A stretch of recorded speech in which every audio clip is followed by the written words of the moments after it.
Dünənki yayılan xəbərlərdən sonra mən dəqiqləşdirdim. Bəli, efir qadağaları var. Və hətta ora bəzi aparıcılar da əlavə olunubdur. Lakin bu, o siyahıda olan bütün müğənnilərə aid deyil. Bəzi saytlar, bəzi müğənnilərin adını reytinqə xatir ora əlavə eləyiblər ki, insanların yorumları, baxışları ora reytinq gətirsin. Qadağalar həqiqətən var. Orada bəzi müğənnilər də var, aparıcılar da var. Onun səbəbini mən açıqlamayacağım.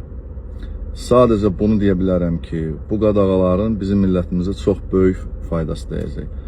Xüsusən də millətimizin böyüyən oğlan uşaqları, oğlan övladları var ki, onların tərbiyəsi ilə birbaşa əlaqəlidir ki, çox böyük faydası olacaq. Son zamanlar söhbətlər gəzirdi, amma dəqiqləşir ki, efirə senzura gələcək geyimlə bağlı. Geyim qadağaları qoyulacaq hətta. Çünki fikir vermişsinizsə, bəzi kişi müğənnilər Azərbaycan kişilərinə layiq, uyğun olmayan geyim tərzində çıxırlar. Bəziləri hətta qadın sayağı tərzində geyinməyə keçiblər artıq.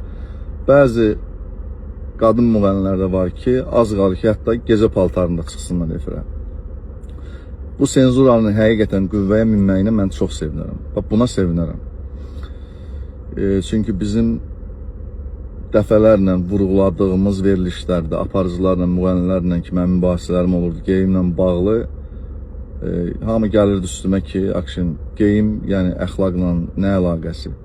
Mən həmişə deyirdim ki, bəli, geyim əxlaqın göstəricisidir. Ələxüsusda Azərbaycan kişisinin, Azərbaycan xanımının geyim tərzi hər zaman fərqli olubdur və müğənnilər də buna riayət eləməlidir. Bunun üzərində çox mübahisələr, diskussiyalar olurdu. Məni qınayırdılar. Şükürlər olsun ki, həqiqət gec-tez öz yerini tapır. Bu da qüvvəyə minsə, bunun senzura çox sevinirəm. Fərqi yoxdur, istər xalq artisti olsun, istər sıradan müğənni olsun, bu senzuralar hamı üçün keçərli olacaq.